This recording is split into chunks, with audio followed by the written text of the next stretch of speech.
നമസ്കാരം, goodness evening ന്യൂസിലേക്ക് സ്വാഗതം. പ്രധാന വാർത്തകൾ. ഓം ബിർളയെ സ്പീക്കർ ചേംബറിലേക്ക് ആനയിച്ച് പ്രധാനമന്ത്രി നരേന്ദ്രമോദിയും പ്രതിപക്ഷ നേതാവ് രാഹുൽ ഗാന്ധിയും. ഡൽഹി മദ്യനയ കേസ് കേജ്രിവാളിന്റെ അറസ്റ്റ് രേഖപ്പെടുത്തി CBI. നികുതി വർധനയ്ക്കെതിരെ പ്രക്ഷോഭം. കെനിയയിൽ പാർലമെന്റിൽ തീയിട്ട് ജനക്കൂട്ടം. ഇന്ത്യക്കാർക്ക് ജാഗ്രതാ നിർദ്ദേശം.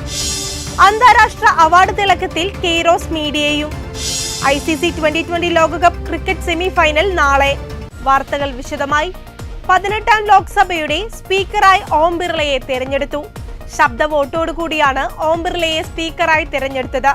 ഓം ബിർളയെ സ്പീക്കറായി തെരഞ്ഞെടുക്കണമെന്ന പ്രമേയം പ്രധാനമന്ത്രി നരേന്ദ്രമോദി മുന്നോട്ട് വയ്ക്കുകയും പ്രതിരോധ മന്ത്രി രാജ്നാഥ് സിംഗ് പ്രമേയത്തെ പിന്തുണയ്ക്കുകയും ചെയ്തു. പിന്നാലെ NDA സഖ്യകക്ഷികൾ പിന്തുണച്ചു. പ്രതിപക്ഷത്ത് നിന്ന് കോൺഗ്രസ് MP കൊടിക്കുന്നിൽ സുരേഷാണ് മത്സരിച്ചത്. കൊടിക്കുന്നിലിന് തൃണമൂൽ പിന്തുണ നൽകിയപ്പോൾ ഓം ബിർളയ്ക്ക് YSR കോൺഗ്രസ് പിന്തുണ നൽകി. തുടർച്ചയായി രണ്ടാം തവണയാണ് ഓം ബിർള സ്പീക്കറായി തെരഞ്ഞെടുക്കപ്പെടുന്നത്. പ്രധാനമന്ത്രി നരേന്ദ്രമോദിയും പ്രതിപക്ഷ നേതാവ് രാഹുൽ ഗാന്ധിയും ചേർന്നാണ് പുതിയ സ്പീക്കറെ ചേംബറിലേക്ക് ആനയിച്ചത്. പിന്നാലെ പ്രധാനമന്ത്രി നരേന്ദ്രമോദി ഓം ബിർളയെ അഭിനന്ദിച്ചു. ഓം ബിർള സ്പീക്കറായത് സഭയുടെ ഭാഗ്യമെന്ന് മോദി പറഞ്ഞു. നവാഗത MPമാർക്ക് ഓം ബിർള പ്രചോദനമാണെന്നും അദ്ദേഹത്തിന്റെ പ്രവർത്തനങ്ങളെ പ്രശംസിച്ച് പ്രധാനമന്ത്രി കൂട്ടിച്ചേർത്തു. രണ്ടാം തവണ സ്പീക്കറാകുന്ന രണ്ടാമത്തെയാളാണ് ഓം ബിർള. നേരത്തെ ബൽറാം ജാക്കറാണ് 2 തവണ ലോക്സഭാ സ്പീക്കറായിരുന്നത്. രാജസ്ഥാനിലെ കോട്ടയിൽ നിന്ന് മത്സരിച്ച് വിജയിച്ചാണ് ഓം ബിർള ലോക്സഭയിലെത്തുന്നത്. ഇത് തുടർച്ചയായി 3ാം തവണയാണ് അദ്ദേഹം ലോക്സഭയിലെത്തുന്നത്. 17ാം ലോക്സഭയിൽ 146 MPമാരെ സസ്പെൻഡ് ചെയ്ത ഓം ബിർളയുടെ നടപടി വിവാദമായിരുന്നു. പ്രതിപക്ഷത്തെ പരിഗണിക്കുന്നില്ലെന്ന ആക്ഷേപം അദ്ദേഹത്തിനെതിരെ ഉയർന്നിരുന്നു. ഡെപ്യൂട്ടി സ്പീക്കർ സ്ഥാനത്തിൽ ഉറപ്പു ലഭിക്കാത്തതിനാലാണ് സ്പീക്കർ സ്ഥാനത്തേക്ക് ഓം ബിർളയ്ക്കെതിരായി മത്സരിക്കാൻ ഇന്ത്യ മുന്നണി തീരുമാനിച്ചത്. സ്വതന്ത്ര ഇന്ത്യയുടെ ചരിത്രത്തിൽ ആകെ 2 പ്രാവശ്യം മാത്രമാണ് സ്പീക്കർ സ്ഥാനത്തേക്ക് മത്സരം നടന്നത്. അവസാനമായി മത്സരം നടന്നത് 1976-ൽ അടിയന്തരാവസ്ഥ സമയത്താണ്. വർഷങ്ങൾക്ക് ശേഷം 18ാമത് ലോക്സഭയിലാണ് 3ാമതൊരു മത്സരം നടക്കുന്നത്. നേരത്തെ മത്സരം ഒഴിവാക്കണമെന്നും ഓം ബിർളയെ പിന്തുണയ്ക്കണമെന്നും ആവശ്യപ്പെട്ട് രാജ്നാഥ് സിംഗ് ഇന്ത്യ സഖ്യ നേതാക്കളെ കണ്ടിരുന്നു. രാഹുൽ ഗാന്ധി പ്രതിപക്ഷ നേതാവെന്ന് ഇന്ത്യ സഖ്യ യോഗത്തിൽ തീരുമാനമായി. രാഹുലിനെ പ്രതിപക്ഷ നേതാവായി നിയമിക്കണമെന്നാവശ്യപ്പെട്ട് പാർലമെന്ററി പാർട്ടി നേതാവ് സോണിയാഗാന്ധി പ്രോട്ടേം സ്പീക്കർക്ക് കത്തു നൽകി. രാഹുൽ ഗാന്ധി പ്രതിപക്ഷ നേതാവാകണമെന്ന് ആവശ്യപ്പെട്ട് പ്രവർത്തക സമിതിയും ഐക്യകണ്ഠേന പ്രമേയം പാസാക്കിയിരുന്നു. Speaker sir, I'd like to congratulate you for your successful election. For the second time that you have been elected, I'd like to congratulate you on behalf of the entire opposition, on behalf of the India Alliance. Speaker sir, this House represents the voice of India's people. And you, Speaker sir, are the final arbiter of that voice. Of course, the government has political power, but the opposition also represents the voice of India's people. And this time, the opposition represents significantly more voice of the Indian people than it did last time. Speaker sir, the opposition would like to assist you in doing your work. We would like the House to function often and well. Speaker sir, it is very important that cooperation happens on the basis of trust. It is very important that the voice of the opposition is allowed to be represented in this House. പ്രതിപക്ഷ നേതാവായില്ലെങ്കിൽ ഉത്തരവാദിത്തങ്ങളേൽക്കാൻ രാഹുൽ വിമുഖത കാട്ടുന്നുവെന്ന ആക്ഷേപം ശക്തമാകുമെന്നായിരുന്നു പാർട്ടിയുടെ വിലയിരുത്തൽ. പ്രതിപക്ഷ നേതാവ് എന്ന നിലയിൽ ദേശീയ രാഷ്ട്രീയത്തിൽ നടത്തുന്ന ഇടപെടലുകൾ രാഹുലിന്റെ പ്രതിച്ഛായ മെച്ചപ്പെടുത്താൻ സഹായിക്കുമെന്നും ഇന്ത്യ സഖ്യത്തിലെ കക്ഷികൾക്കിടയിലും സ്വീകാര്യത വർദ്ധിക്കുമെന്നും മുതിർന്ന നേതാക്കൾ ചൂണ്ടിക്കാട്ടി. ഇതോടെ പ്രതിപക്ഷ നേതൃസ്ഥാനം ഏറ്റെടുക്കാൻ രാഹുൽ തയ്യാറാവുകയായിരുന്നു. ഭാരത് ജോഡോ യാത്രയിൽ ജനങ്ങളുമായി അടുത്തിടപഴകി ആവശ്യങ്ങൾ മനസ്സിലാക്കിയ രാഹുൽ അക്കാര്യങ്ങളാണ് തെരഞ്ഞെടുപ്പ് പ്രചാരണ വിഷയങ്ങളാക്കിയത്. ജനങ്ങളുടെ ആവശ്യങ്ങൾ പാർലമെന്റിൽ ഉന്നയിക്കാനും അതിനായി പോരാടാനും രാഹുൽ മുന്നിലുണ്ടാകണമെന്നും കോൺഗ്രസ് നേതൃത്വം നിലപാടെടുത്തു. കേവല ഭൂരിപക്ഷം ലഭിച്ചില്ലെങ്കിലും കോൺഗ്രസിനും പ്രതിപക്ഷത്തിനും ശക്തമായ തിരിച്ചുവരവ് നടത്താൻ കഴിഞ്ഞതിന്റെ മുന്നണി പോരാളി എന്ന വിശേഷണത്തോടെയാണ് രാഹുൽ പ്രതിപക്ഷ നേതൃസ്ഥാനത്തേക്ക് എത്തുന്നത്.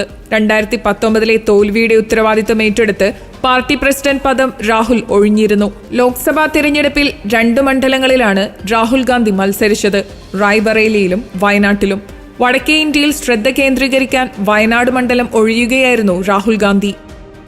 സഭയിൽ സഹകരണം പ്രധാനമാണെന്നും അതിന് വിശ്വാസം സുപ്രധാനമാണെന്നും രാഹുൽ ഗാന്ധി പറഞ്ഞു. നന്നായി സഭ നടത്തിക്കൊണ്ടു പോകുന്നു എന്നതിനേക്കാൾ പ്രധാനം ജനത്തിന്റെ ശബ്ദം പ്രതിപക്ഷത്തിലൂടെ വ്യക്തമാക്കാൻ അനുവദിക്കുന്നു എന്നതാണെന്ന് അദ്ദേഹം അഭിപ്രായപ്പെട്ടു. ആ ശബ്ദത്തെ അടിച്ചമർത്തുകയെന്നത് ജനാധിപത്യ വിരുദ്ധമായ ആശയമാണെന്നും ഭരണഘടനയെ സംരക്ഷിക്കുകയെന്ന കർത്തവ്യം സ്പീക്കർ നിർവഹിക്കുമെന്ന് പ്രതീക്ഷിക്കുന്നുവെന്നും രാഹുൽ കൂട്ടിച്ചേർത്തു. അങ്കമാലി എരുമേലി ശബരി പദ്ധതി നടപ്പാക്കേണ്ടതിന്റെ ആവശ്യകത ബോധ്യപ്പെടുത്തി മന്ത്രി വി അബ്ദുറഹ്മാൻ കേന്ദ്രമന്ത്രി അശ്വിനി വൈഷ്ണവിന് കത്തയച്ചു. അങ്കമാലി എരുമേലി ശബരിപാത കേരളത്തിന്റെ 3ാം റെയിൽ ഇടനാഴിയായി മാറ്റാൻ കഴിയുന്ന പദ്ധതിയാണ്. ചെങ്ങന്നൂർ പമ്പ റെയിൽപാത വനമേഖലയിലൂടെ 19 കിലോമീറ്റർ സഞ്ചരിക്കാതെ പമ്പയിലെത്തില്ല. വനം മന്ത്രാലയത്തിന്റെ അനുമതി ഇതിന് ആവശ്യമാണ്. അങ്കമാലി എരുമേലി പാത ആദ്യം പമ്പയിലേക്ക് തന്നെയാണ് റെയിൽവേ ശുപാർശ ചെയ്തിരുന്നത്. വനം മന്ത്രാലയത്തിന്റെ എതിർപ്പ് മൂലം എരുമേലി വരെയാക്കിയതാണ്. വനം മന്ത്രാലയം അനുമതി നൽകിയാൽ ഈ പാതയും പമ്പ വരെ നീട്ടാം. ശബരിപാതയുടെ അലൈൻമെന്റ് കേരള സർക്കാർ അംഗീകരിച്ചതാണ്. അങ്കമാലി മുതൽ രാമപുരം വരെ ഭൂമി ഏറ്റെടുക്കൽ നടപടികൾ തുടങ്ങിയതാണ്. അങ്കമാലി പമ്പ 145 കിലോമീറ്ററും അങ്കമാലി പമ്പ വഴി 201 കിലോമീറ്ററുമാണ്. 56 കിലോമീറ്റർ തീർത്ഥാടകർ അധികമായി സഞ്ചരിക്കണം. ശബരിമല തീർത്ഥാടകരിൽ ഏറിയ പങ്കും പാലക്കാട് വഴി യാത്ര ചെയ്യുന്നതിനാൽ അങ്കമാലി എരുമേലി പാതയ്ക്കാണ് മുൻഗണന നൽകേണ്ടത്. ചെങ്ങന്നൂർ പമ്പ പാത ശബരിമല തീർത്ഥാടകർക്ക് ഏറെ പ്രാധാന്യമുള്ള എരുമേലിയിലെത്തില്ല. ചെങ്ങന്നൂർ പാത പമ്പയിൽ അവസാനിക്കുന്നതിനാൽ ശബരിമല തീർത്ഥാടന കാലയളവിൽ മാത്രമാണ് യാത്രക്കാരുണ്ടാവുക. ഇടയ്ക്ക് വലിയ പട്ടണങ്ങളോ വാണിജ്യ കേന്ദ്രങ്ങളോ ഇല്ല. അങ്കമാലി എരുമേലി ശബരിപാത കേരളത്തിന്റെ 3ാം റെയിൽ ഇടനാഴിയായി മാറ്റാൻ കഴിയുന്ന പദ്ധതിയാണ്. എരുമേലിയിൽ നിന്ന് പുനലൂരിലേക്കും അവിടെ നിന്ന് തിരുവനന്തപുരത്തേക്കും പാത നീട്ടാൻ കഴിയും. ഇതുവഴി തമിഴ്നാട്ടിലേക്കും വിഴിഞ്ഞം തുറമുഖത്തേക്കും റെയിൽ കണക്ടിവിറ്റി ലഭിക്കും. 1997-98 കാലയളവിൽ പ്രഖ്യാപിച്ച ശബരി പദ്ധതി നടപ്പാക്കാത്തതുമൂലം ഭൂവുടമകൾ 25 വർഷമായി കഷ്ടപ്പെടുകയാണ്. 50,000 ജനസംഖ്യയുള്ള പട്ടണമാണ് തൊടുപുഴ. ശബരിപാത തൊടുപുഴയെയും ഇടുക്കി ജില്ലയെയും രാജ്യത്തെ റെയിൽവേ ഭൂപടത്തിലെത്തിക്കും. ചെങ്ങന്നൂർ പമ്പ പാതയ്ക്ക് ചെലവ് ഏകദേശം 9,000 കോടി രൂപയും അങ്കമാലി എരുമേലി ശബരി പാതയ്ക്ക് 3,810 കോടി രൂപയുമാണ് പുതിയ എസ്റ്റിമേറ്റ് പ്രകാരമുള്ള ചെലവ്. ശബരി പാത 14 പട്ടണങ്ങളിൽ റെയിൽവേ സ്റ്റേഷനുകൾ ലഭ്യമാക്കും. ശബരി പദ്ധതി മരവിപ്പിച്ച തീരുമാനം പിൻവലിച്ച് പദ്ധതി നടപ്പാക്കാൻ കേന്ദ്രം തയ്യാറാകണമെന്ന് മന്ത്രി കത്തിൽ ആവശ്യപ്പെട്ടു. മദ്യനയ കേസിൽ ഡൽഹി മുഖ്യമന്ത്രിയും ആം ആദ്മി പാർട്ടി ദേശീയ കൺവീനറുമായ അരവിന്ദ് കെജ്രിവാളിനെ CBI അറസ്റ്റ് ചെയ്തു. കേജ്രിവാളിനെ ഡൽഹി റൌസ് അവന്യൂ കോടതിയിൽ ഹാജരാക്കിയ CBI അദ്ദേഹത്തെ കസ്റ്റഡിയിൽ വിടണമെന്ന് ആവശ്യപ്പെടുകയായിരുന്നു. കോടതി മുറിയിൽ ചോദ്യം ചെയ്യാൻ അനുമതി നൽകിയ കോടതി അറസ്റ്റിലേക്ക് നയിക്കുന്ന രേഖകൾ ഹാജരാക്കാൻ നിർദ്ദേശിച്ചു. തുടർന്നാണ് അറസ്റ്റ് ചെയ്യാൻ അനുമതി നൽകിയത്. മദ്യനയ കേസിൽ കേജ്രിവാളിന് ജാമ്യം നൽകിയ റൌസ് അവന്യൂ കോടതി ഉത്തരവ് ഇന്നലെ ഹൈക്കോടതി സ്റ്റേ ചെയ്തിരുന്നു. വിചാരണ കോടതി കേസ് സംബന്ധിച്ച കാര്യങ്ങൾ നന്നായി മനസ്സിലാക്കിയില്ലെന്നാണ് വ്യക്തമാകുന്നതെന്ന് ഹൈക്കോടതി വിമർശിച്ചു. ജാമ്യം സ്റ്റേ ചെയ്യണമെന്നാവശ്യപ്പെട്ട് എൻഫോഴ്സ്മെന്റ് ഡയറക്ടറേറ്റ് നൽകിയ അപേക്ഷ പരിഗണിച്ചാണ് ഹൈക്കോടതി ഉത്തരവ്.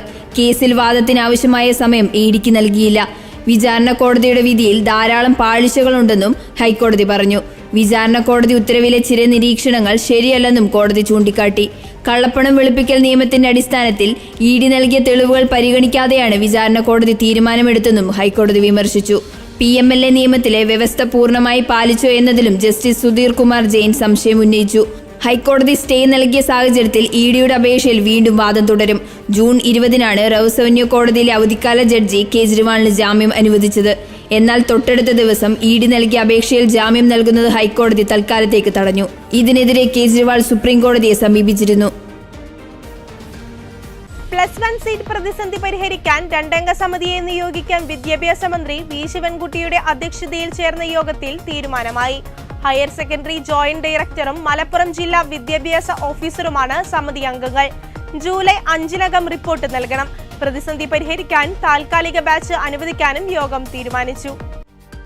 +1 സീറ്റ് പ്രതിസന്ധിയിൽ ബാച്ച് വർധനയെന്ന ആവശ്യം സമിതി റിപ്പോർട്ടിന്റെ അടിസ്ഥാനത്തിൽ പരിഗണിക്കും. ഇടതുപക്ഷ വിദ്യാർത്ഥി സംഘടനകളടക്കം പ്രതിഷേധവുമായി എത്തിയതോടെയാണ് പ്രശ്നപരിഹാരത്തിനായി മന്ത്രി യോഗം വിളിച്ചത്. കുറവുള്ള സീറ്റുകളുടെ എണ്ണം സപ്ലിമെന്ററി അലോട്ട്മെന്റോടെ പരിഹരിക്കുമെന്ന് മന്ത്രി പറഞ്ഞു. സീറ്റ് പ്രതിസന്ധിയുള്ള മലപ്പുറം ജില്ലയിലെ 7 താലൂക്കുകളിൽ സയൻസ് ബാച്ച് അധികമുണ്ട്. കൊമേഴ്സ് ഹ്യൂമാനിറ്റീസ് സീറ്റുകൾ കുറവാണ്.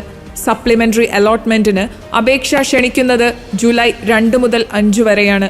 8-ാം തീയതിയാണ് സപ്ലിമെന്ററി അലോട്ട്മെന്റ്. സീറ്റിന്റെ കുറവ് നികത്താൻ അധിക ബാച്ച് അനുവദിക്കണമെന്ന് വിദ്യാർത്ഥി സംഘടനകൾ ആവശ്യപ്പെട്ടതായി മന്ത്രി പറഞ്ഞു.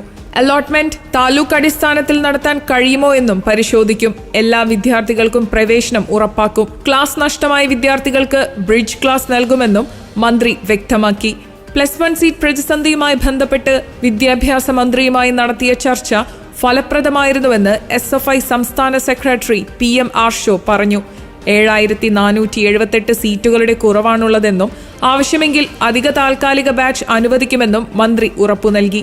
അധിക ബാച്ച് സർക്കാർ മേഖലയിൽ മാത്രമേ അനുവദിക്കാൻ പാടുള്ളൂവെന്ന് SFI ആവശ്യപ്പെട്ടിട്ടുണ്ട്. ഇത് മന്ത്രി അംഗീകരിച്ചെന്നും ആർഷോ പറഞ്ഞു. സീറ്റ് കുറവുണ്ടെന്ന് സർക്കാർ സമ്മതിച്ചത് സ്വാഗതാർഹമാണെന്നും KSU വ്യക്തമാക്കി. സീറ്റ് ക്ഷാമം തീർക്കാൻ സ്ഥിരം പരിഹാരം വേണമെന്നും പ്രതിപക്ഷ വിദ്യാർത്ഥി സംഘടനകൾ ആവശ്യപ്പെട്ടു. കരുവന്നൂർ സഹകരണ ബാങ്കുമായി ബന്ധപ്പെട്ട പ്രതിസന്ധികൾ നീങ്ങിയെന്നും 120 കോടി രൂപ നിക്ഷേപകർക്ക് തിരിച്ചു കൊടുത്തെന്നും സഹകരണ വകുപ്പ് മന്ത്രി VN വാസവൻ. 2 കോടി രൂപയുടെ പുതിയ നിക്ഷേപവും ബാങ്കിൽ വന്നുവെന്നും മന്ത്രി പറഞ്ഞു. സാമൂഹിക പ്രതിബദ്ധതയോടെയാണ് സംസ്ഥാനത്തെ സഹകരണ സംഘങ്ങൾ പ്രവർത്തിക്കുന്നതെന്നും 30 രാജ്യങ്ങളിലെ മന്ത്രിമാർ പങ്കെടുത്ത ഏഷ്യ പസഫിക് സഹകരണ മന്ത്രിമാരുടെ ഉച്ചകോടിയിൽ ക്ഷണം ലഭിച്ച ഏക സംസ്ഥാനമാണ് കേരളമെന്നും മന്ത്രി വ്യക്തമാക്കി. സഹകരണ വകുപ്പിന്റെ നേതൃത്വത്തിൽ അമേരിക്കയിലേക്ക് കയറ്റുമതി ചെയ്യുന്ന 12 ടൺ മൂല്യവർദ്ധിത കാർഷികോൽപ്പന്നങ്ങളുടെ ആദ്യ കണ്ടെയ്നർ ഫ്ളാഗ് ഓഫ് ചെയ്ത ശേഷം സംസാരിക്കുകയായിരുന്നു അദ്ദേഹം. സഹകരണ മേഖലയിൽ ഉൽപ്പാദിപ്പിക്കുന്ന ഉൽപ്പന്നങ്ങളുടെ കാര്യത്തിൽ ഏറ്റവും ചർച്ച ചെയ്യപ്പെടുന്നത് കേരളത്തിലെ ഉൽപ്പന്നങ്ങളാണെന്ന് മന്ത്രി പറഞ്ഞു.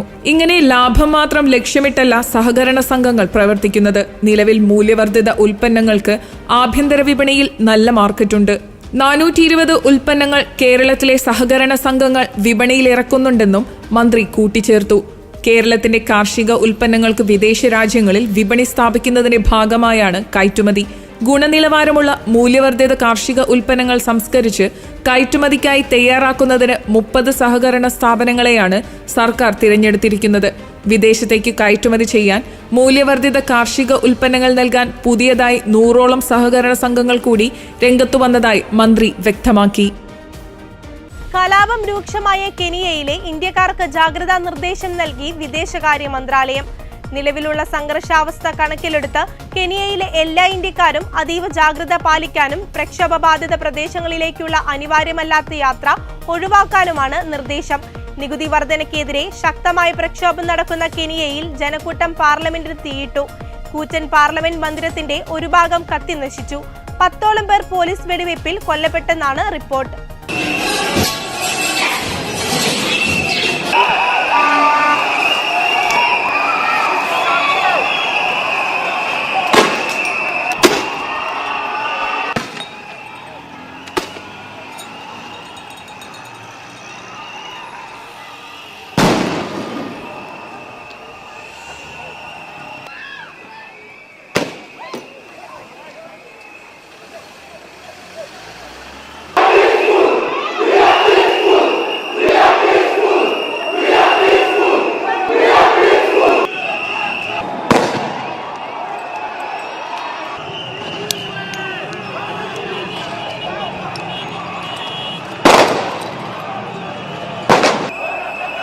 ആയിരക്കണക്കിന് ജനങ്ങളാണ് പാർലമെന്റിലേക്ക് ഇരച്ചെത്തിയത്. ഇതോടെ ജനപ്രതിനിധികൾ ഓടി രക്ഷപ്പെട്ടു. സംഘർഷം മറ്റു നഗരങ്ങളിലേക്കും വ്യാപിച്ചു. പോലീസ് വെടിവയ്പിൽ മരിച്ചവരുടെ കൃത്യമായ എണ്ണം എത്രയെന്ന് വ്യക്തമല്ല. പ്രക്ഷോഭം പടരുന്നതിനിടെ കൊള്ളയും വ്യാപകമായി. കടകളിൽ നിന്ന് ആൾക്കൂട്ടം സാധനങ്ങൾ എടുത്തുകൊണ്ടുപോകുന്ന ദൃശ്യങ്ങൾ പുറത്തുവന്നു. ദേശീയ സുരക്ഷയ്ക്കെതിരായ ഭീഷണികളോട് എങ്ങനെ പ്രതികരിക്കണമെന്നതിൽ നിർണായക വഴിത്തിരിവുണ്ടായിരിക്കുന്നുവെന്ന് പ്രസിഡന്റ് വില്യം റൂട്ടോ പറഞ്ഞു. ഇപ്പോഴത്തെ പ്രക്ഷോഭം രാജ്യദ്രോഹമാണെന്നും എന്തു വില കൊടുത്തും അശാന്തി ഇല്ലാതാക്കുമെന്ന് പ്രസിഡന്റ് വ്യക്തമാക്കി. പോലീസിനൊപ്പം സൈന്യത്തെ വിന്യസിച്ചതായി കെനിയയുടെ പ്രതിരോധ മന്ത്രി പറഞ്ഞു. പുതിയ നികുതി ചുമത്താൻ ലക്ഷ്യമിട്ടുള്ള ധനകാര്യ ബില്ലിനെതിരെയാണ് പ്രതിഷേധം. റൂട്ടോയുടെ സാമ്പത്തിക സമാശ്വാസ വാഗ്ദാനങ്ങൾ വിശ്വസിച്ച് വോട്ട് ചെയ്ത ജനങ്ങൾ തന്നെയാണ് ഇപ്പോൾ തെരുവിലിറങ്ങിയിരിക്കുന്നത്. പ്രതിഷേധക്കാർ പോലീസിനെ മറികടന്ന് പാർലമെന്റിന് അകത്തുകടന്നതിനാൽ തുരങ്കത്തിലൂടെ ഓടി രക്ഷപ്പെടുന്നതിന് മുൻപ് നിയമനിർമ്മാതാക്കൾ ബിൽ പാസാക്കുകയായിരുന്നു. സംഭവസ്ഥലത്ത് പരിക്കേറ്റവർക്ക് വൈദ്യസഹായം നൽകുന്നതിനിടെ 5 പേർ വെടിയേറ്റ് മരിച്ചതായി കെനിയൻ മെഡിക്കൽ അസോസിയേഷൻ പ്രസ്താവനയിൽ പറഞ്ഞു. 13 പേർക്ക് വെടിയേറ്റെന്നാണ് റിപ്പോർട്ട്. കെനിയ നാഷണൽ ആശുപത്രിയിൽ 45 പേരാണ് ചികിത്സ തേടിയത്. ലോകത്തിലെ ഏറ്റവും പ്രധാന കത്തോലിക്ക പുരസ്കാരമായ CMA അവാർഡുകൾ കരസ്ഥമാക്കി കെയ്റോസ് ഗ്ലോബൽ. ഇക്കഴിഞ്ഞ ജൂൺ 21-ന് ജോർജിയയിലെ അറ്റ്ലാന്റയിൽ വെച്ച് നടന്ന കാത്തലിക് മീഡിയ കോൺഫറൻസിലാണ് പുരസ്കാരങ്ങൾ പ്രഖ്യാപിച്ചത്. പ്രയർ ആൻഡ് സ്പിരിച്വാലിറ്റി മാഗസിൻ വിഭാഗത്തിൽ ബെസ്റ്റ് ഫീച്ചർ ആർട്ടിക്കിളിനുള്ള അവാർഡ് കെയ്റോസ് ഗ്ലോബലിലെ ഫീച്ചറുകൾക്ക് ലഭിച്ചു. ഇതുകൂടാതെ best layout of an article അവാർഡും കെയ്റോസ് ഗ്ലോബലിന് ലഭിച്ചു. കെയ്റോസ് ഗ്ലോബലിലെ വിവിധ ആർട്ടിക്കിളുകളുടെ ലേഔട്ടുകളാണ് പുരസ്കാരത്തിനായി പരിഗണിച്ചത്. ഈ വിഭാഗത്തിൽ 3ാം സ്ഥാനമാണ് കെയ്റോസ് ഗ്ലോബലിന് ലഭിച്ചത്. ബെസ്റ്റ് എക്സ്പ്ലനേഷൻ ഓഫ് മാരേജ് വിഭാഗത്തിലും കെയ്റോസ് ഗ്ലോബലിലെ ലേഖനങ്ങൾ ഇടം നേടി. ഈ വിഭാഗത്തിലും 3ാം സ്ഥാനമാണ് കെയ്റോസ് ഗ്ലോബലിലെ ലേഖനങ്ങൾക്ക് ലഭിച്ചത്. മാഗസിനിലെ കൾച്ചർ ഓഫ് ലൈഫ്, എൻഗേജ്, ഫെമിലിയ തുടങ്ങിയ തലക്കെട്ടുകളിൽ വരുന്ന ലേഖനങ്ങൾ പരിഗണിച്ചാണ് ഈ അവാർഡ് നൽകിയത്. ഇതോടൊപ്പം പ്രയർ ആൻഡ് സ്പിരിച്വാലിറ്റി മാഗസിൻ വിഭാഗത്തിൽ മാഗസിൻ ഓഫ് ദി ഇയർ പുരസ്കാരത്തിൽ കെയ്റോസ് ഗ്ലോബൽ പ്രത്യേക ജൂറി പരാമർശം നേടി. അതോടൊപ്പം മിഷൻ മാഗസിനുകളുടെ വിഭാഗത്തിലും മികച്ച ലേഖനത്തിനുള്ള അവാർഡ് നിർണയത്തിലും കെയ്റോസ് ഗ്ലോബൽ മാഗസിന് പ്രത്യേക ജൂറി പരാമർശം ലഭിച്ചു. കത്തോലിക്ക പ്രസാധകരുടെയും മാധ്യമപ്രവർത്തകരുടെയും നേതൃത്വത്തിലുള്ള അന്തർദേശീയ സംഘടനയാണ് കാത്തലിക് മീഡിയ അസോസിയേഷൻ. കത്തോലിക്ക മാധ്യമരംഗത്ത് അന്തർദേശീയ തലത്തിലുള്ള മികവിനാണ് CMA പുരസ്കാരങ്ങൾ നൽകി വരുന്നത്. 2022 മുതൽ കെയ്റോസ് മീഡിയയുടെ ഇംഗ്ലീഷ് മാഗസിനായ കെയ്റോസ് ഗ്ലോബൽ CMAയിൽ അംഗമാണ്. 2023-ലും കെയ്റോസ് ഗ്ലോബൽ CMA പുരസ്കാരങ്ങൾ നേടിയിരുന്നു. ജീസസ് യൂത്തിന്റെ മാധ്യമമുഖമായ കെയ്റോസ് മീഡിയ കഴിഞ്ഞ 28 വർഷമായി കത്തോലിക്ക മാധ്യമരംഗത്ത് നിറസാന്നിധ്യമായി പ്രവർത്തിക്കുന്നു. കെയ്റോസ് മീഡിയയിൽ നിന്ന് കെയ്റോസ് ഗ്ലോബൽ കൂടാതെ കെയ്റോസ് മലയാളം, കെയ്റോസ് ബഡ്സ് എന്നീ മാഗസിനുകൾ കൂടി പ്രസിദ്ധീകരിച്ചു വരുന്നു. കേരളത്തിൽ അടുത്ത 5 ദിവസം വ്യാപകമായി ഇടിമിന്നലോടെ മഴയ്ക്ക് സാധ്യതയുണ്ടെന്ന് കേന്ദ്ര കാലാവസ്ഥാ വകുപ്പിന്റെ മുന്നറിയിപ്പ്. മഹാരാഷ്ട്ര തീരം മുതൽ കേരള തീരം വരെ ന്യൂനമർദ്ദ പാത്തി സ്ഥിതി ചെയ്യുന്നുണ്ട്. ഗുജറാത്തിന് മുകളിലായി ചക്രവാത ചുഴിയും നിലനിൽക്കുന്നുണ്ട്. ഇതിന്റെ ഫലമായി ഇടിമിന്നലോടെയും ശക്തമായ കാറ്റോടെയുമുള്ള മഴയാണ് കാലാവസ്ഥാ കേന്ദ്രം പ്രവചിക്കുന്നത്.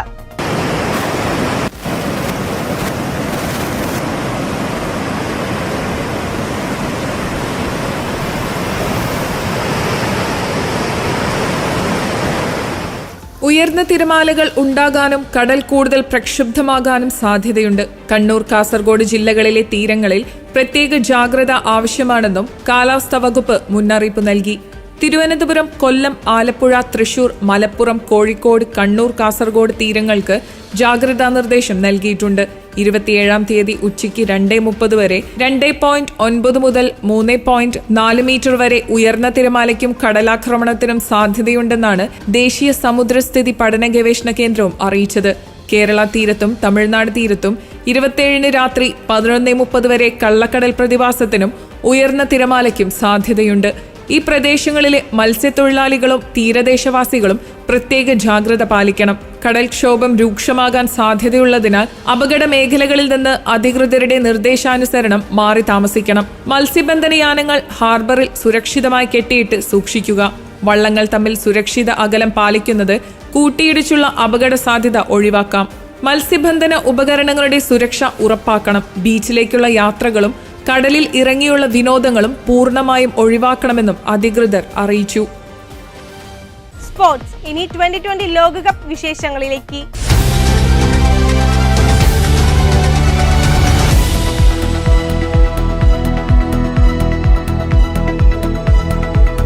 ICC 2020 ലോകകപ്പ് ക്രിക്കറ്റ് സെമി ഫൈനൽ നാളെ. ഇന്ത്യൻ സമയം രാവിലെ 6-ന് നടക്കുന്ന ആദ്യ മത്സരത്തിൽ ശക്തരായ ദക്ഷിണാഫ്രിക്ക അട്ടിമറി വീരന്മാരായ അഫ്ഗാനിസ്ഥാനെ നേരിടും. രാത്രി 8-ന് നടക്കുന്ന 2ാം സെമിയിൽ ഒരു മത്സരം പോലും തോൽക്കാതെ എത്തിയ ഇന്ത്യ നിലവിലെ ചാമ്പ്യന്മാരായ ഇംഗ്ലണ്ടിനെ നേരിടും. സെന്റ് വിൻസെന്റിൽ നടന്ന സൂപ്പർ 8-ലെ അവസാന മത്സരത്തിൽ ബംഗ്ലാദേശിന്റെ പോരാട്ടത്തെ മറികടന്ന് അഫ്ഗാനിസ്ഥാൻ അവസാന 4-ൽ ഇടം നേടി. ആദ്യ ഇന്നിംഗ്സിൽ 115-5 എന്ന സ്കോറിന് ശേഷം മഴ മൂലം മാറ്റിവെച്ച കളിയിൽ അഫ്ഗാനിസ്ഥാൻ ബംഗ്ലാദേശിനെതിരെ 8 റൺസിന്റെ വിജയം കരസ്ഥമാക്കി. രണ്ടാം സെമി ഫൈനൽ നാളെ ഗയാനയിൽ നടക്കും. തോൽവി അറിയാത്ത ഇന്ത്യ നിലവിലെ 2020 ലോകകപ്പ് ചാമ്പ്യന്മാരായ ഇംഗ്ലണ്ടുമായി മത്സരിക്കും. തിങ്കളാഴ്ച ഓസ്ട്രേലിയക്കെതിരായ മികച്ച വിജയത്തോടെ ഇന്ത്യ സെമിയിൽ തങ്ങളുടെ സ്ഥാനം ഉറപ്പാക്കി. ദക്ഷിണാഫ്രിക്കയും അഫ്ഗാനിസ്ഥാനും തമ്മിലുള്ള ആദ്യ സെമി ഫൈനൽ ഇന്ത്യൻ സമയം രാവിലെ 6-ന് തറൌബയിലെ ബ്രയാൻ ലാറ സ്റ്റേഡിയത്തിൽ ആരംഭിക്കും. ഇന്ത്യയും ഇംഗ്ലണ്ടും തമ്മിലുള്ള രണ്ടാം സെമി ഫൈനൽ രാത്രി 8-ന് ഗയാനയിലെ പ്രൊവിഡൻസ് സ്റ്റേഡിയത്തിൽ നടക്കും. ഇതോടെ ഗുഡ്നസ് ഈവനിംഗ് ന്യൂസ് സമാപിച്ചിരിക്കുന്നു. കൂടുതൽ വാർത്താ അപ്ഡേറ്റുകൾക്കായി ഗുഡ്നസ് ന്യൂസ് ഓൺലൈൻ സന്ദർശിക്കുക. നന്ദി.